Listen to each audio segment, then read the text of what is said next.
Alright, you guys, so John dies at the end. This is a weird, awkward, but for some reason, fun film, and I have fun with it.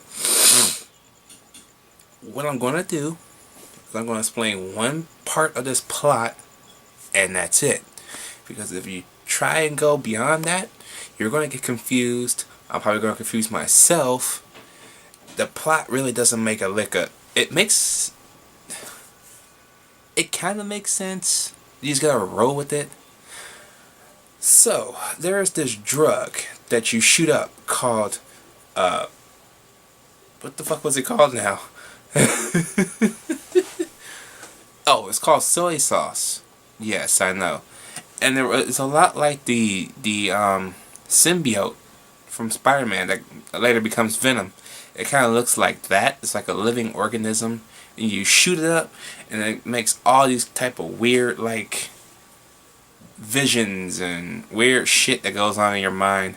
But there is a weird side effect. I won't explain what that is, because I don't want to give away too much, because if I give away that particular thing, you just spoiled the whole fucking movie. Not really, but okay. So I'm going to leave that part out of the side effect of what it does. It's kind of cool, but it's kind of fucked up at the same time. But yeah, so that's about all I can tell you. You just have to watch the movie to find out. But on the other hand, at least this movie is interesting. You know what I'm saying? It goes out of its way to have like this drag me to hell type sense. I want to say From Dusk Till Dawn a little bit, but it's a lot quirkier than From Dusk Till Dawn. Okay, so be mindful when you go in here. You're going in here for a dark horror comedy. It's not like a straight up horror comedy. It's a dark horror comedy, so you won't laugh as much. But when you do, you'll understand it.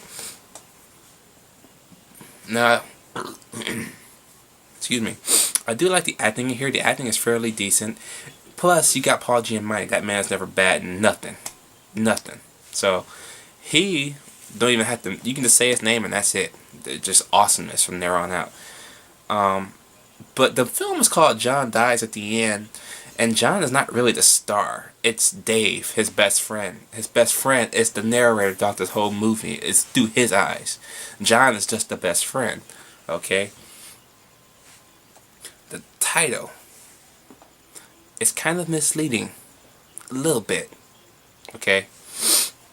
Don't get me wrong. He does die. That's not a spoiler, by the way, because the title is named John Dies.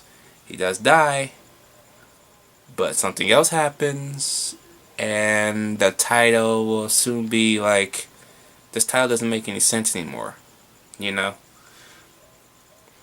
So, if you've seen Into Darkness, you know what I'm talking about. So, yeah. He doesn't... You can't explain it without spoiling shit. That's why this movie is good, but it's kind of hard for me to review. The lightest little thing can give away everything. So, I'm doing my best here, people. I may have to just wrap it up here. But, the acting is good. The effects are kind of quirky. You get one scene with a bunch of naked people, and half of them are dudes, but they got underwear on, thank God. That wouldn't have been good if they didn't, because they were all old and fat. You got some boobies. You got all kinds of boobies. But, yeah, you would have to deal with the male nudism too, but thank God they had underwear on. But, it's a good time. I had fun for 95 minutes. So I'm going to give John Dies at the End, I'm going to give it a B. It's a good film. Check it out. It's on Netflix. So, yeah. Look out for more reviews I got coming along. I'll talk to y'all later.